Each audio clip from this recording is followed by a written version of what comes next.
सुप्रभात बच्चों, आपका दिन शुभ हो। आइए बच्चों, आज का जो हमारा वीडियो है वह हमारी दुनिया किताब का जो कि 6 क्लास से लिया गया है।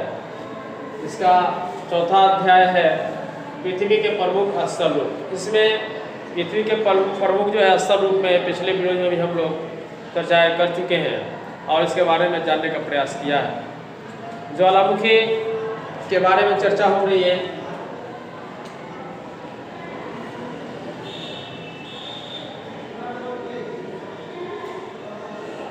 तो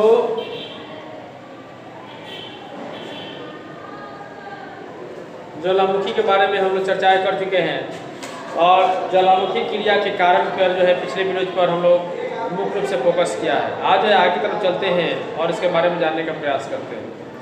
तो ज्वालामुखी का वर्गीकरण, तो ज्वालामुखी के वर्गीकरण में आज हम लोग जानेंगे कि ज्वालामुखी के वर्गीकरण के क्या आधार है। ठीक है बच्चों, तो ज्वालामुखी के वर्गीकरण के 2 आधार होते हैं। पहला उद्गार का स्वरूप और दूसरी उद्गार की अवधि। ठीक है बच्चों, तो उद्गार के स्वरूप के आधार पर ज्वालामुखी का वर्गीकरण जो है किया गया है।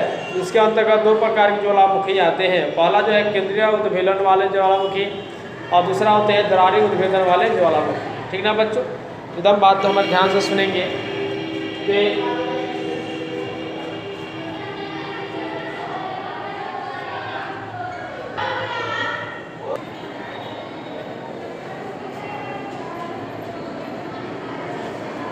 तो बच्चों केंद्रीय उद्भेदन वाले ज्वालामुखी और दरारी उद्भेदन वाले ज्वालामुखी के बारे में जान जाते हैं।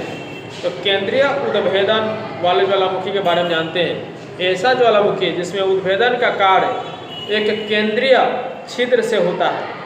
उद्भेदन ज्वालामुखी वाले उद्भेदन ज्वालामुखी वाले ज्वालामुखी कहे जाते हैं। इस प्रकार उद्गार में प्रचंड ध्वनि तथा कंपन होता है। उद्गार का समस्त आकाश काले बादलों से ढक जाता है। ठीक ना, तथा गैस और द्रवित पदार्थ मुख के चारों ओर से जो है जम जाते हैं। मुख के चारों ओर जो है ये चीज़ जम जाते हैं। और हवाई द्वीप जैसे इसके उदाहरण हैं, जैसे कि हवाई द्वीप का मोनालाओ, इटली का वेसुवियस, लिपारी द्वीप का स्ट्राम्बोली इसके उदाहरण है। ठीक ना, उद्गार के रूप के आधार पर ज्वालामुखी के प्रकार के बारे में जानते हैं। तो उसके बारे में जानते हैं कि केंद्रीय उद्भेदन वाले, दूसरा दरारी उद्भेदन वाले। तो उद्गार के अवधि के आधार पर ज्वालामुखी के प्रकार जो होते हैं, पहला था जागृत, दूसरा संश्रित, तीसरा मृत। तो जो है इसके बारे में जान जाइए। और 2 नंबर में बताते हैं दरारी उद्भेदन वाले ज्वालामुखी।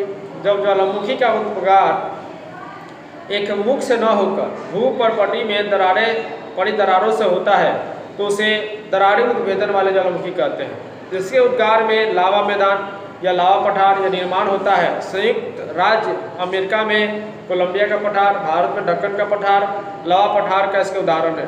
सन 1783 ईस्वी में आइसलैंड में 27 किलोमीटर दरारें लंबी में ज्वालामुखी विस्फोट हुआ था, जिससे आबादी का 5वां भाग समाप्त हो गया था।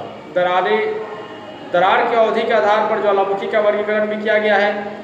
उद्गार की अवधि के आधार पर ज्वालामुखी के 3 प्रकार होते हैं। अभी बताए हैं कि जागृत ज्वालामुखी, संश्रित ज्वालामुखी और मृत ज्वालामुखी। ठीक ना बच्चों, इस बात को आप लोग जान जाएंगे।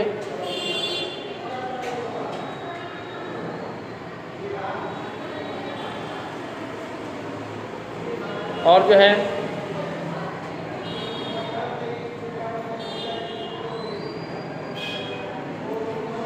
चलिए बच्चों, तो जागृत ज्वालामुखी और जो होती है प्रसुप्त ज्वालामुखी और मृत ज्वालामुखी, इस चीज़ को आप लोग घर पे आज पढ़ेंगे और जानने का प्रयास करेंगे।